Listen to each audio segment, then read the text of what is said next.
my God. Israel மற்றும் அமெரிக்காவின் தாக்குதலை தொடர்ந்து பஹ்ரைன், கத்தார் மீது தாக்குதல் நடத்திய ஈரான், துபாய் மற்றும் அபிதாபியை விட்டு மக்கள் வெளியேறுங்கள் என்று வார்னிங் கொடுத்திருக்கிறது. இது உலக நாடுகளுக்கு பெரும் பதற்றத்தை அதிகரித்திருக்கிறது. இதில் என்ன பிரச்சனை என்றால், ஈரான் அமெரிக்காவின் ராணுவ தளங்களை மட்டுமல்லாமல் நகரத்திற்குள்ளேயும் தாக்குதல் நடத்துகிறது என்பதுதான். இதனால்தான் மக்கள் பாதுகாப்பாக இருக்க வேண்டிய ஒரு கட்டாயம் இருக்கிறது.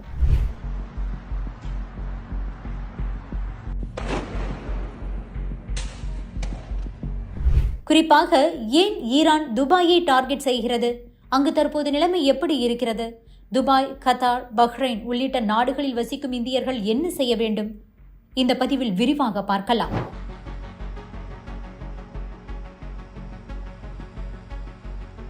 இஸ்ரேல் அமெரிக்கா தாக்குதலுக்கு ஈரான் தற்போது பதிலடி கொடுத்து வருகிறது. இஸ்ரேல் மீது ஏவுகணைகளை வீசி தாக்குதல் நடத்தி கொண்டிருக்கிறது. இதனால் இஸ்ரேல் மக்கள் வீட்டை விட்டு வெளியேற வேண்டாம் என அங்கு அறிவுறுத்தப்பட்டுள்ளது. அதேபோன்று அமெரிக்க கடற்படை தளங்கள், ராணுவ தளங்கள் என ஒவ்வொன்றாக குறிவைத்து வளைகுடா நாடுகள் மீதும் ஈரான் தாக்குதல் நடத்தியிருக்கிறது. பஹ்ரைன், கத்தார், குவைத், ஐக்கிய அரபு எமிரேட்ஸ் மற்றும் சவுதி அரேபியாவில் ஏவுகணை தாக்குதல் நடத்தப்பட்டிருக்கிறது. குறிப்பாக இந்த தாக்குதலில் துபாய் தான் முக்கிய டார்கெட். ஐக்கிய அரபு அமீரகத்தில் ஈரான் நடத்திய தாக்குதலில் ஒருவர் உயிரிழந்திருக்கிறார். துபாய் மற்றும் அபிதாபி மக்கள் உடனடியாக வெளியேற வேண்டும் என்று ஈரான் எச்சரித்திருப்பது இன்னும் பயத்தை ஏற்படுத்தியிருக்கிறது. துபாய், கத்தார், அபுதாபி, பஹ்ரைன் உள்ளிட்ட நாடுகள் தங்களது வான்வெளி பரப்புகளை மூடிவிட்டது. அரபு நாட்டின் வான்வழிகள் முழுவதுமாக மூடப்பட்டுள்ளது. பயணிகள் அனைவரும் விமான நிலையத்திலேயே காத்து கிடக்கின்றனர். ஈரான் துபாய் விமான நிலையத்திலேயே தாக்குதல் நடத்தியிருக்கிறது. இதனால் அங்குள்ள விமான நிலையங்கள் மூடப்பட்டுள்ளது.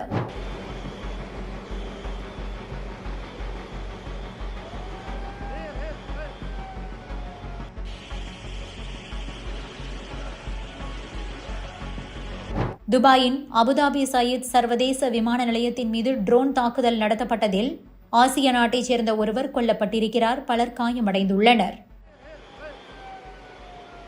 துபாயில் உலகின் மிக உயரமான புர்ஜ் கலீபா கட்டிடத்திற்கு அருகே ஒரு ஏவுகணை வெடிப்பதும் அங்கிருந்து புகை கிளம்பக்கூடிய ஒரு வீடியோ இணையதளத்தில் வேகமாக பரவி வருகிறது.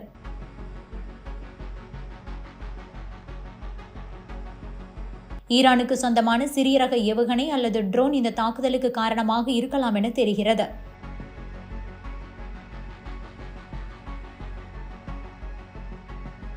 இருப்பினும் புர்ஜ் கலீபா அருகே இந்த தாக்குதல் நடந்ததா, அதில் அங்கு ஏதேனும் சேதம் ஏற்பட்டதா என்பது பற்றிய தெளிவான தகவல்கள் இல்லை. ஆனால் இது தொடர்பான வீடியோ மட்டும் வெளியாகிக் கொண்டிருக்கிறது. புர்ஜ் கலீபா ஹோட்டல் தற்போது காலி செய்யப்பட்டிருக்கிறது.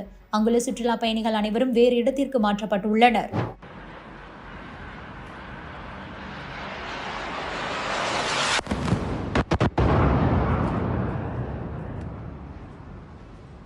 துபாயில் உள்ள ஃபேர்மண்ட் தி பாம் ஹோட்டல் ஏவுகணை தாக்குதல் காரணமாக ஏற்பட்ட தீ விபத்தால் அடர்ந்த புகை மண்டலமாக காட்சியளிக்கிறது.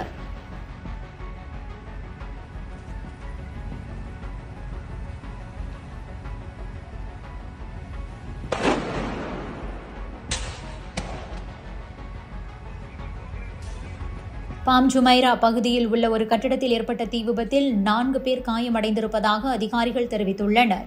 துபாய் சர்வதேச விமான நிலையத்தில் சேதங்கள் ஏற்பட்டிருக்கிறது. துபாயில் பல இடங்களில் குறிவைத்து ஈரான் ஏவுகணை மற்றும் ட்ரோன் தாக்குதல் நடத்தியிருக்கிறது. Palm hotel, Dubai international airport, Burj Al Arab, Jebel Ali board ஆகிய இடங்களிலெல்லாம் தாக்குதல் நடத்தப்பட்டிருக்கிறது. இந்த தாக்குதல் பல இடங்களில் சிறிய காயங்களையும் சிறிய சேதங்களையும் தான் ஏற்படுத்தியிருக்கிறது. பெரும்பாலான இடங்களில் வானிலேயே ட்ரோன்கள் மற்றும் ஏவுகணைகள் இடைமறித்து அழிக்கப்பட்டிருப்பதாக ஐக்கிய அரபு எமிரேட்ஸ் பாதுகாப்புத்துறை அமைச்சகம் தெரிவித்துள்ளது. துபாய் ஏன் குறிவைக்கப்படுகிறது என்றால், சர்வதேச அளவில் ஒரு முக்கியமான வர்த்தக சாம்ராஜ்யமாக துபாய் விளங்கிக் கொண்டிருக்கிறது. செல்வ வளம் மிக்க ஒரு நகரம். மேற்குலக நாடுகளுக்கு போட்டியாக உள்ளது. சுற்றுலா, தொழில், வர்த்தகம், ரியல் எஸ்டேட் என பல்வேறு துறைகளில் துபாய் முன்னிலையில் இருக்கிறது. உலகின் பல நாடுகளை சேர்ந்தவர்களும் அங்கு கூட்டம் கூட்டமாக வசிக்கிறார்கள். உலகின் மிகப்பெரிய நிறுவனங்கள் அனைத்துமே துபாயில் அலுவலகங்களை வைத்துள்ளன. அந்த அளவிற்கு பெருமைகளை கொண்ட ஒரு நகரமாக துபாய் இருப்பதால் அந்த இடத்தை தாக்கினால் அமெரிக்கா மற்றும் இஸ்ரேலுக்கு சர்வதேச அளவில் அழுத்தம் அதிகரிக்கும். அந்த அழுத்தத்தை அதிகரிப்பதற்காகவே ஈரான் அங்கு தாக்குதல் நடத்தி கொண்டிருக்கிறது. துபாயில் தாக்குதல் நடத்தப்பட்டால் மற்ற உலக நாடுகளை சேர்ந்தவர்களும் இது பற்றி பேசுவார்கள். அவர்களுக்கும் நீதி கேட்பார்கள். இதனால்தான் அங்கு டார்கெட் செய்திருக்கிறது ஈரான். துபாயில் வசிக்கக்கூடிய 40 லட்சம் பேரில் 92% பேர் வெளிநாட்டினர்தான். குறிப்பாக ஆசியா, ஐரோப்பிய நாடுகளை சேர்ந்தவர்கள். துபாய் மீது தாக்குதல் தொடரும் பட்சத்தில் போரை நிறுத்துவதற்கு பல்வேறு தரப்பிலும் அமெரிக்கா, இஸ்ரேலுக்கு அழுத்தம் வரக்கூடும் என்ற ஒரு நோக்கத்தில்தான் ஈரான் இவ்வாறு செய்வதாக ஆய்வாளர்கள் சொல்கிறார்கள். எனினும் தற்போது அலி கமேனி கொல்லப்பட்டிருப்பதால் ஈரான் அடுத்து என்ன செய்ய போகிறது என்ற ஒரு கேள்வியும் எதிர்பார்ப்பும் எழுந்துள்ளது. விமான சேவைகள் அனைத்தும் ரத்து செய்யப்பட்டிருப்பதால் இந்தியாவிலும் வெளிநாடுகளிலும் ஆயிரக்கணக்கான பயணிகள் தவிப்புக்கு ஆளாகி இருக்கிறார்கள். இந்த சூழலில் மத்திய விமான போக்குவரத்து துறை அமைச்சகம் நிலைமையை உன்னிப்பாக கவனித்து வருகிறது. பயணிகளின் பாதுகாப்பிற்காகவும் அவர்கள் பாதுகாப்பாக நாடு திரும்புவதை உறுதி செய்வதற்கான பணிகளை கையில் எடுத்திருக்கிறது. அனைத்து விமான சேவை நிறுவனங்களுடனும் தொடர்ந்து நிலைமையை கேட்டறிந்து வருவதாக மத்திய விமான போக்குவரத்து துறை அமைச்சகம் குறிப்பிட்டிருக்கிறது.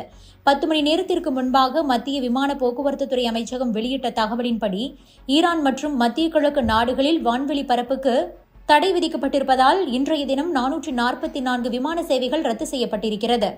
பயணிகள் விமான நிலையத்திற்கு புறப்படுவதற்கு முன்பாக ஆன்லைன் வாயிலாக தங்களுடைய விமான சேவை நிறுவனங்கள் வெளியிடக்கூடிய தகவல்களையும் தாங்கள் பயணிக்க வேண்டிய விமானத்தின் நிலையையும் தெரிந்து கொள்ள வேண்டும் என அறிவுறுத்தப்பட்டிருக்கிறது. பயணிகளுக்கு தேவையான அனைத்து உதவிகளும் தூதரகம் மூலமாக வழங்கப்படுகிறது. மத்திய அரசு வெளிநாடுகளில் உள்ள இந்தியர்களின் பாதுகாப்பு கருதி பயணங்களை தவிர்க்க அறிவுறுத்தியிருக்கிறது. அந்தந்த நாடுகளில் வசிக்கக்கூடிய இந்தியர்கள் அச்சம் கொள்ளாமல் முடிந்தவரை வீட்டிலேயே இருப்பது பாதுகாப்பானது. அதேபோல இந்திய தூதரகம் வெளியிட்டிருக்கக்கூடிய தகவல்களை தொடர்ந்து பின்தொடர வேண்டும் எனவும் அறிவுறுத்தியிருக்கிறது மத்திய அரசு.